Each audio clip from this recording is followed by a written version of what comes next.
السلام علیکم ورحمۃ اللہ وبرکاتہ۔ نحمدہ ونصلی علی رسول الکریم، اما بعد۔ اللہم صلی علی محمد وعلی آلہ وصحابہ اجمعین۔ سیرت النبی صلی اللہ علیہ وآلہ وسلم کے حوالے سے ہمارا یہ 62 نمبر جو ہے لیکچر ہے، اور ہم اس مقام پر پہنچے تھے کہ مدینہ منورہ کے فضائل ہجرت کے وقت یا ہجرت سے پہلے جو تھے اس کا ہم بیان جو ہے وہ کر رہے ہیں۔ پچھلے 61 نمبر لیکچر میں ہم نے فضائل شروع کیے تھے۔ آج ہم مزید جو ہے نا کچھ باتیں بیان کریں گے، اور آج کے ہمارا جو موضوع ہے وہ یوں سمجھ لیں ہجرت، کہ رسول اللہ صلی اللہ علیہ وآلہ وسلم کی مدینہ منورہ کی طرف ہجرت۔ تو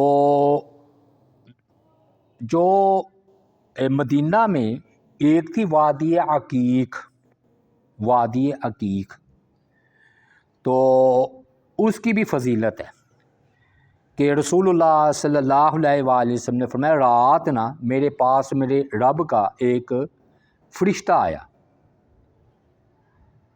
اور کہا کہ اس وادی مبارک میں نماز پڑھو، یعنی کہ وادی عقیق، اور اعلان کر دو کہ میں نے حج کے ساتھ عمرے کا بھی احرام باندھ لیا ہے اکٹھا، حج تمتع جسے کہتے ہیں۔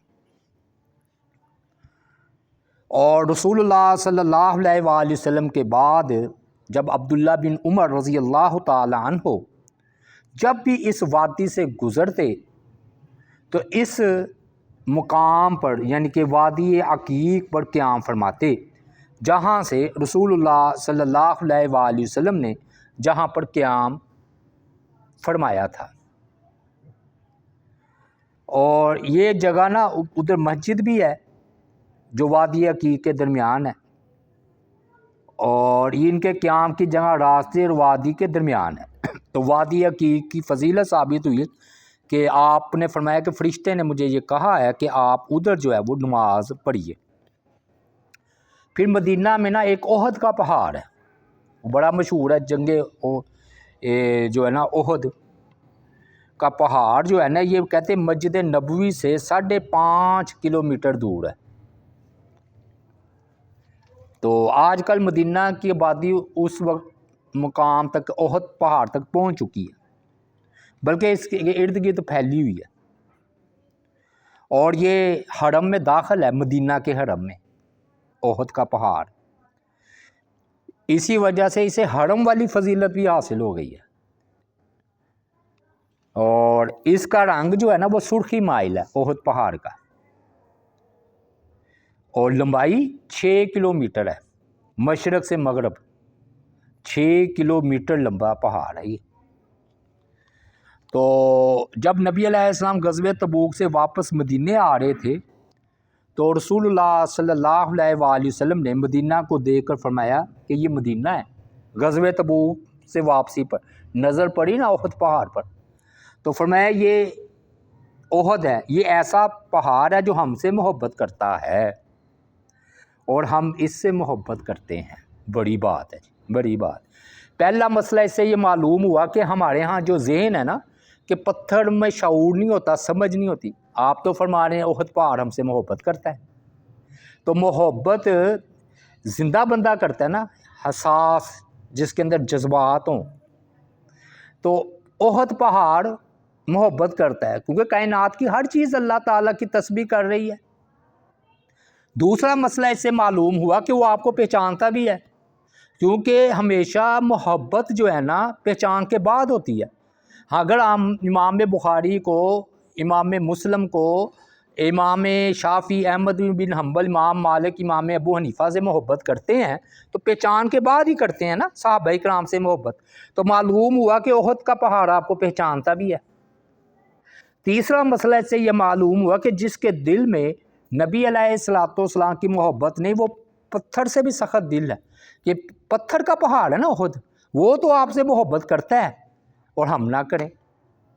اور کہتے ہیں کہ پتہ نہیں فیصل دور میں نا انگریزوں نے کہا تھا کہ اس کے اندر کوئی غالباً سونا ہے تو ہمیں نکالنے کی اجازت دی جائے، تو انہوں نے اجازت نہیں دی تھی۔ واللہ عالم، تصدیق نہیں ہے میرے پاس کہ یہ واقعہ سچا ہے یا جھوٹا۔ انہوں نے کہا کہ اس پہاڑ کو ہم چھیڑنے کی اجازت نہیں دیں گے، کیونکہ نبی علیہ الصلوۃ والسلام نے فرمایا یہ احد کا پہاڑ ہم سے محبت کرتا ہے، ہم اس سے محبت کرتے ہیں۔ لوگ جاتے ہیں زیارت کے لیے۔ اور پھر نبی علیہ الصلوۃ والسلام غزوہ خیبر سے واپس لوٹے تو آپ کی نظر نہ پڑی خیبر پر، تو آپ نے فرمایا اللہ اکبر، یعنی کہ تکبیر کی، پھر فرمایا یہ پہاڑ جو ہم سے محبت کرتا ہے اور ہم اس سے محبت کرتے ہیں۔ مجھے لگتا ہے کہ یہ میرا قیاس ہے کہ جدائی کے بعد ملاقات ہو رہی تھی نا پہاڑ کی، تو کبھی تبوک پر تو کبھی خیبر پر، تو اس لیے آپ فرماتے تھے۔ تو یہ یعنی کہ صحیح بخاری کی یہ روایات ہے، یعنی کہ کمزور نہیں ہے۔ اور حضرت انس بن مالک کیا فرماتے ہیں، تو ایک مرتبہ آپ احد پہاڑ پر چڑھے اور آپ کے ساتھ ابو بکر، عمر اور عثمان بھی تھے، تینوں خلفائے راشدین۔ تو اچانک پہاڑ ہلنے لگا، تو صوفی لوگ نا بڑا ادھر اپنی طرف سے نا نکتہ پیش کرتے ہیں، جی وہ پہاڑ کو وجد آ گیا ہے، تو وہ پہاڑ ہی ہلنے لگ گیا۔ بہرحال چلے، قیاس کا کیا، جہاں سے مرضی قیاس کر لیں۔ کہتے ہیں جی وہ پہاڑ جھوم اٹھا کہ میرے اوپر ابو بکر، عمر، عثمان اور نبی علیہ الصلوۃ والسلام ہے۔ تو آپ نے نا احد پہاڑ کو ٹھوکر لگائی اور فرمایا پرسکون ہو جا اثبت احد فَإِنَّمَا عَلَيْكَ نَبِيٌّ وَصِدِّيقٌ وَشَهِيدان، کہ اے احد پہاڑ پرسکون ہو جا، تجھ پر ایک نبی، ایک صدیق اور 2 شہید ہیں۔ یعنی ابو بکر صدیق، ان کو شہید نہیں کہا، دیکھیے، اور 2 شہید، پتہ چل گیا تھا حضرت عمر کو بھی اور عثمان کو بھی کہ ہم شہید ہوں گے۔ اور احد ہی کا وہ پہاڑ ہے جس پر یہ نا جہاں پر نبی اللہ صلی اللہ علیہ وآلہ وسلم کے چاچا حمزہ اور 70 دوسرے مسلمان شہید ہوئے ہیں، وہ آگے آ کر ذکر آئے گا۔ اور پھر نبی علیہ الصلوۃ والسلام نے ایک مرتبہ اس کی اتنی فضیلت بیان کی، فرمایا کہ جو شخص کسی جنازے کے پیچھے چلا، یعنی کہ نماز جنازہ اس نے پڑھی، تو اس کو 1 قرات اجر ملے گا، اور جو شخص جنازے کے ساتھ جا کر دفن تک شریک رہا تو اسے 2 قرات ثواب ملے گا۔ اور فرمایا سن لو، قرات احد پہاڑ کے برابر ہے۔ یہ قرات نا پیمانہ ہے، چھوٹا سا ہے، لیکن فرمایا کہ تم وہ یہ چھوٹا سا وہ پیمانہ نہ سمجھنا قرات، بلکہ مطلب یہ ہے کہ وہ قرات احد پہاڑ کے برابر ہے۔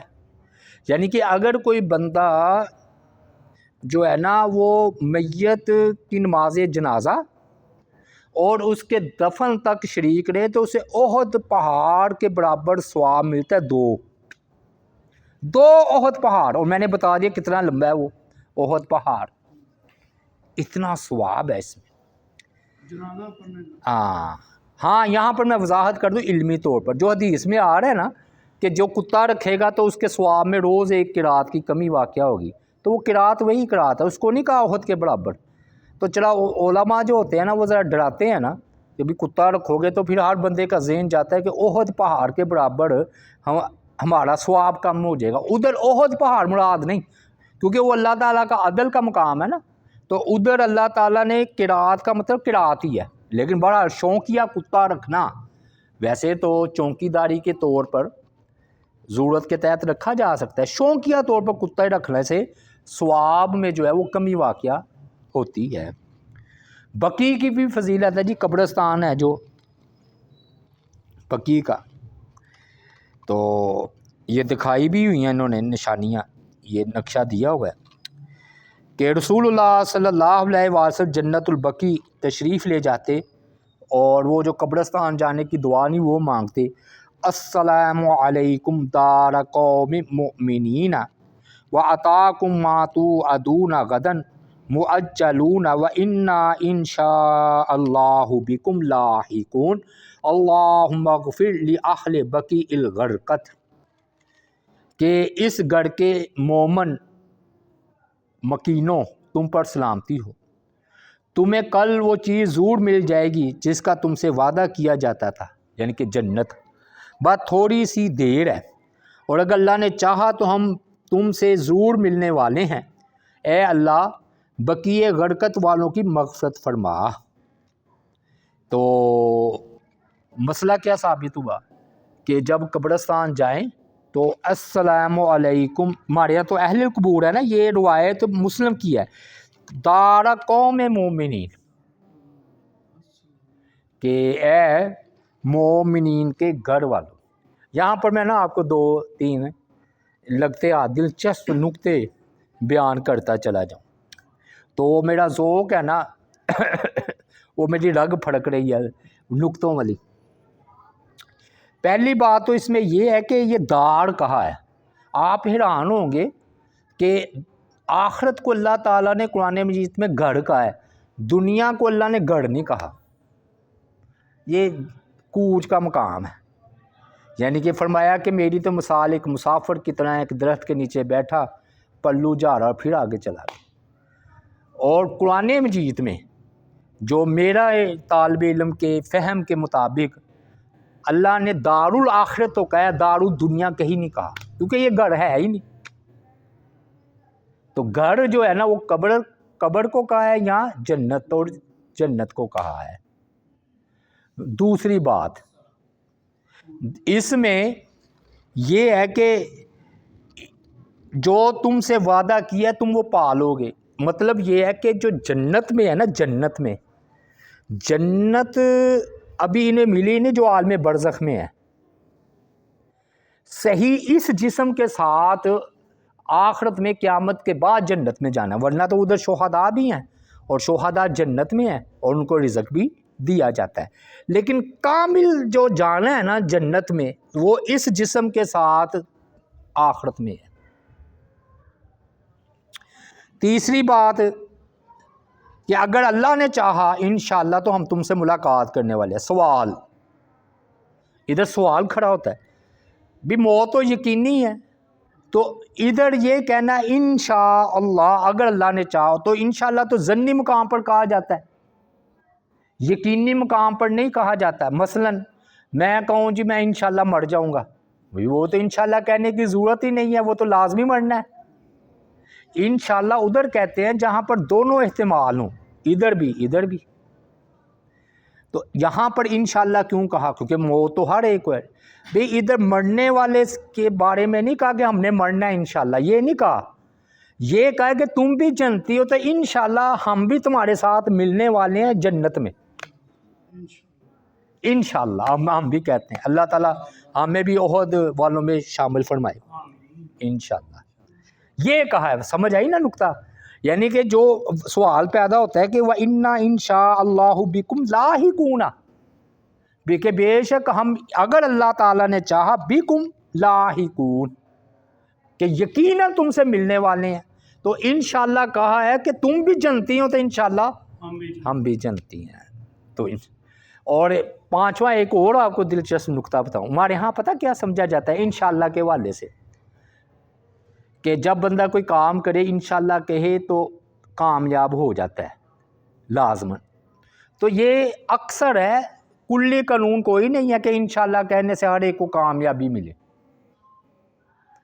بڑی گہری بات ہے، بڑی گہری بات ہے، سمجھ رہے ہیں؟